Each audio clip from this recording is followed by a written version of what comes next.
आज हम लोग जीव प्रकम चैप्टर के पिछले साल के क्वेश्चन को करने वाले हैं। तो चलिए एक एक कर देखते हैं। सबसे पहला क्वेश्चन है कि जैक 2023 में पूछा गया है कि स्वपोषी पोषण के लिए आवश्यक है। स्वपोषी पोषण क्या होता है? वैसे जीव जो अपना खाना स्वयं बनाते हैं, अपना खाना खुद बनाते हैं, जैसे पेड़ पौधा। तो उसके लिए क्या आवश्यक है? CO2 तथा जल, क्लोरोफिल, सूर्य का प्रकाश की इनमें से सभी। तो उनके लिए CO2 भी चाहिए, जल भी चाहिए, क्लोरोफिल चाहिए, सूर्य का प्रकाश भी चाहिए, तब जाकर के आपका स्वपोषी पोषण हो पाएगा, जो प्रकाश संश्लेषण की क्रिया द्वारा होता है। इसमें से क्या हो जाएगा? इसका ऑप्शन सही हो जाएगा, इनमें से सभी। इसका ऑप्शन नंबर 4 हो जाएगा सही, इनमें से सभी। अब देखते हैं अगला क्वेश्चन, क्वेश्चन नंबर 2। ये जो आपका जैक 2023 में पूछा गया है कि जठर ग्रंथियां पाई जाती है। जठर ग्रंथियां कहाँ पाई जाती है? तो जठर ग्रंथियां पेट में पाई जाती है, ठीक है। इसी को हम लोग क्या बोलते हैं? अमाशय बोलते हैं। इसी को हम लोग अमाशय बोलते हैं, पेट को ही अमाशय बोलते हैं। और जठर ग्रंथियां 3 चीज बनाती है। सबसे पहला जिसका नाम है पेप्सिन, और दूसरा जिसका नाम है HCl, और तीसरा जिसका नाम है श्लेष्मा। मतलब पेप्सिन, HCl और श्लेष्मा। HCl मतलब हाइड्रोक्लोरिक अम्ल। ये 3 चीज जठर ग्रंथि बनाती है, ठीक है। अब देखिए अगला क्वेश्चन। अगला क्वेश्चन ये भी जैक 2023 में पूछा गया है कि पीत रस का स्राव होता है। ये जो पीत रस है, इसका स्राव, पीत रस कहाँ बनता है? तो पीत रस यकृत में बनता है और ये जमा होता है पित्ताशय में, ठीक है। तो पीत रस यकृत द्वारा बनता है। ऑप्शन नंबर 4 इसका सही हो गया।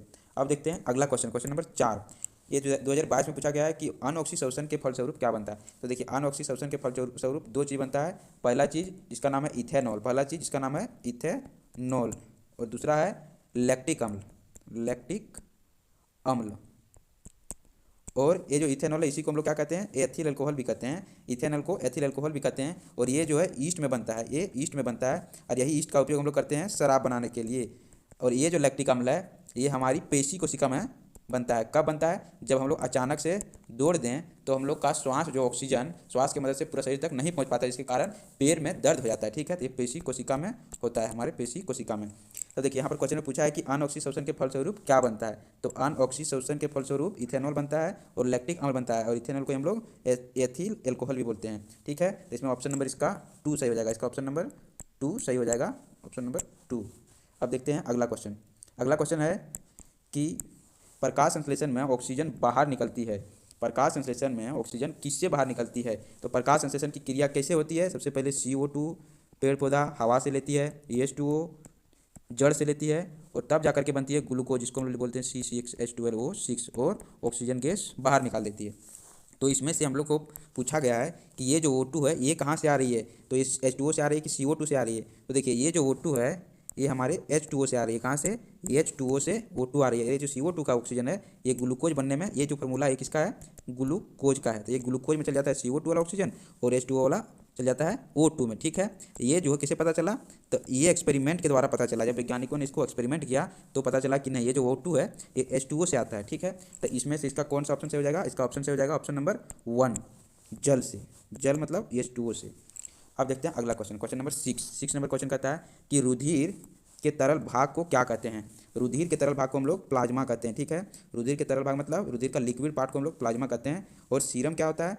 तो ये जो सीरम है, सीरम प्लाज्मा में थक्का बनाने वाले एक कारक को हटा दें तो उससे सीरम बनता है। मतलब प्लाज्मा से रक्त को थक्का जमाने वाले कारक को हम लोग हटा दें तो उसको हम लोग सीरम बोलते हैं। एक होता है लसिका। लसिका क्या होता है? तो ये जो लसिका है ना, वो लसिका कोशिका में उपस्थित छिद्रों द्वारा कुछ प्लाज्मा प्रोटीन और रुधिर कोशिका लसिका का निर्माण करता है, ठीक है। और ये लसिका का कोई रंग नहीं होता है, ये रंगहीन होता है, कलरलेस होता है, ठीक है। और लसिका का एक और काम है क्या? कि ये जो क्षुद्रांत है, छोटी आंत, इसके द्वारा जो अवशोषित वसा है वो लसिका द्वारा ही वहन होता है। अब एक धमनी।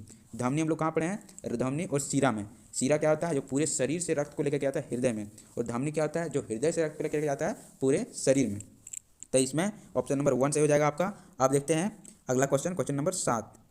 क्वेश्चन नंबर 7 क्या कहता है कि मछली के हृदय में कोष्ठों की संख्या है।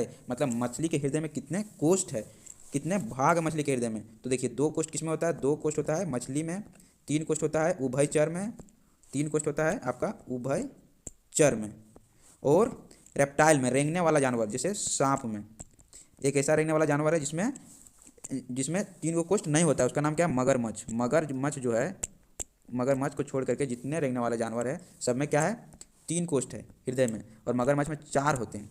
अब देखिए 4 किस में होते हैं? पूरा पूरी 4। तो वो होते हैं स्तनधारी जीव में, स्तनधारी जीव में, और पक्षी में 4 कोष्ठ होते हैं। तो यहाँ पर किसका पूछा है? यहाँ पर हम लोग को पूछा है कि मछली में कितना होता है। तो इसका कौन सा ऑप्शन से हो जाएगा? इसका हो जाएगा ऑप्शन नंबर ये, मछली में 2 हृदय की कोष्ठ होते हैं। अब देखिए अगला क्वेश्चन। अगला क्वेश्चन है कि मनुष्य में यूरिक एक तंत्र का भाग है जो संबंधित है। यूरिक का मतलब होता है किडनी, यूरिक का मतलब होता है किडनी। ये किडनी किससे संबंधित है? पोषण से, शोषण से, उत्सर्जन से कि परिवहन से?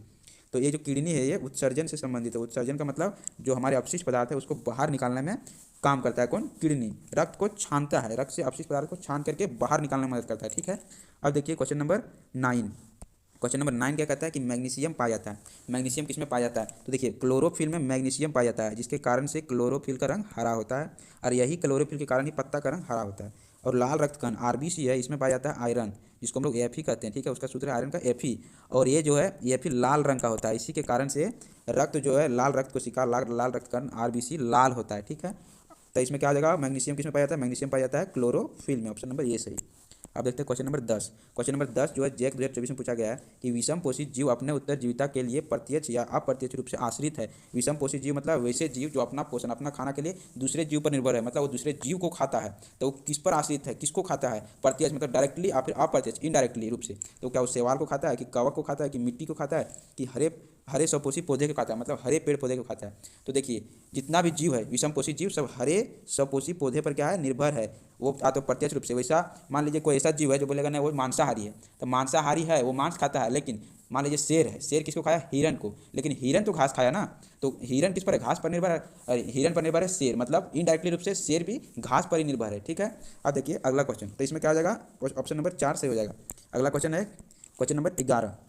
ये भी 2024 में पूछा है कि पौधे के वायवीय भागों से जल के वाष्प के रूप में निकलने की क्रिया कहलाती है। तो जल वाष्प में रूप में निकलता है, उसको हम लोग बोलते हैं वाष्पोत्सर्जन। क्या बोलते हैं? वाष्पोत्सर्जन, जो रंध्र के मदद से होता है। ठीक है, रंध्र को हम लोग स्टोमेटा भी बोलते हैं। स्टोमेटा ये पेड़ के पत्ती में पाया जाता है, इसी के कारण से ही ऑक्सीजन और CO2 का भी ट्रांसफर होता है पेड़ पौधा में, आदान प्रदान, मतलब ऑक्सीजन बाहर आता है और CO2 पेड़ पौधा के अंदर जाता है। अब देखते हैं क्वेश्चन नंबर 12। क्वेश्चन नंबर 12 क्या कहता है कि स्वपोषी पोषण के लिए आवश्यक है। स्वपोषी पोषण मतलब प्रकाश संश्लेषण। स्वपोषी पोषण तभी होगा जब प्रकाश संश्लेषण होगा। तो उसके लिए क्या आवश्यक है? CO2, जल, क्लोरोफिल। देखिए यहाँ पर ध्यान से पढ़िए, आवश्यक नहीं है दिया है। ठीक है, आवश्यक नहीं है। क्वेश्चन को पढ़ने में गड़बड़ नहीं कीजिएगा, बिल्कुल भी नहीं। यहाँ पूछा है कि स्वपोषी पोषण के लिए आवश्यक नहीं है, तो क्या CO2, जल, क्लोरोफिल, सूर्य का प्रकाश, ये जो तीनों है ये आवश्यक ही आवश्यक है। इसके बिना प्रकाश संश्लेषण नहीं होगा, और जब प्रकाश संश्लेषण नहीं होगा तो उसको स्वपोषी पोषण नहीं कर सकते। ठीक है, तो देखिए ये तीनों आवश्यक है, ऑक्सीजन आवश्यक नहीं है, पेड़ पौधा ऑक्सीजन बाहर निकलता है। ठीक है, तो इसमें क्या आ जाएगा? ऑप्शन नंबर 4 सही। अब देखते हैं क्वेश्चन नंबर 13। क्वेश्चन नंबर 13 क्या कहता है कि कुटपाद पाया जाता है। कुटपाद क्या है? कुटपाद जो है वो अमीबा में पाया जाता है। ठीक है, जिसके मदद से अमीबा चलता बुलता है, मूवमेंट करता है। कुटपाद के द्वारा अमीबा क्या करता है? मूवमेंट करता है, एक जगह से दूसरी जगह जाता है अपना भोजन को प्राप्त करने के लिए। ठीक है, मतलब अमीबा जो है गति करता है किसके मदद से? कुटपाद के द्वारा, यही इसका पैर है। और ये जो युगलिना है, युगलिना ये फ्लैजिला के द्वारा ये अपना गति करता है। और पैरामीशियम मतलब अमीबा का पैर है कुटपाद, और युगलिना का पैर है फ्लैजिला, और पैरामीशियम का पैर है सिलिया। क्या? सिलिया। और मेढक का खुद का पैर होता है। ठीक है, अमीबा का पैर नहीं होता, वो कुटपाद के द्वारा अपना गति करता है, चलता बुलता है, खाना भोजन को प्राप्त करता है। युगलिना फ्लैजिला के द्वारा, और पैरामीशियम सिलिया के द्वारा। और मेढक के पास अपना पैर होता है। ठीक है, तो इसमें क्या हो जाएगा? कुटपाद किसमें पाया जाता है? कुटपाद अमीबा में पाया जाता है। तो इसका ऑप्शन नंबर ये सही हो जाएगा, ऑप्शन नंबर 1। अब अगला क्वेश्चन देखते हैं, क्वेश्चन नंबर 14। इसमें क्या पूछा गया कि निम्न में कौन मनुष्य का एक उत्सर्जी अंग नहीं है। ठीक है, उत्सर्जी अंग कौन नहीं है? तो देखिए मनुष्य में उत्सर्जी अंग कौन होता है? यकृत होता है, वृक्क जिसको हम लोग किडनी बोलते हैं, ये भी एक उत्सर्जी अंग है, और फेफड़ा भी उत्सर्जी अंग है, और त्वचा भी उत्सर्जी अंग है। ये जो चारों ये क्या है? उत्सर्जी अंग है। उत्सर्जी अंग कहने का मतलब शरीर से अपशिष्ट पदार्थ, गंदगी को बाहर निकालने का काम करता है, तो उसी को हम लोग उत्सर्जी अंग बोलते हैं। तो इसमें देखिए यकृत, वृक्क, फेफड़ा और त्वचा, यहाँ पर खोजिए। यकृत उत्सर्जी अंग है, वृक्क भी है, फेफड़ा भी है, कौन नहीं है? अग्नाशय उत्सर्जी अंग नहीं है। तो इसका ऑप्शन नंबर 4 से हो जाएगा, ऑप्शन नंबर 4 इसका सही हो जाएगा। अब देखिए अगला क्वेश्चन 15 नंबर का है कि ये जो 2019 में पूछा गया है कि लार में पाए जाने वाले एंजाइम का नाम क्या है। तो देखिए लार में जो एंजाइम होता है उसको हम लोग बोलते हैं क्या? टाइलिन और एमाइलेज। पेप्सिन जो है ये किस में पाया जाता है? पेट में पाया जाता है। पेप्सिन और पास से पेट, और पेट को हम लोग क्या बोलते हैं? आमाशय ही बोलते हैं, पेट को आमाशय बोलते हैं। और ये कौन बनाता है? जठर ग्रंथि बनाता है, ये जठर ग्रंथि बनाता है। और ये ट्रिप्सिन और लाइपेज कौन बनाता है? अग्नाशय बनाता है,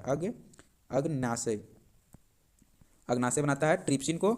और ये जो ट्रिप्सिन है वो प्रोटीन का पाचन करता है, ये जो ट्रिप्सिन है वो प्रोटीन का पाचन करता है, और ये जो लाइपेज है वो वसा का पाचन करता है। ठीक है, ये सब ध्यान रखना है। ये जो क्वेश्चन है, जितने भी सारे क्वेश्चन है, सबका एक एक ऑप्शन को बारीक बारीक से समझते जाना है। ठीक है, एक एक ऑप्शन को बारीक बारीक से समझने से पूरा क्वेश्चन का क्लियरिटी हो जाता है।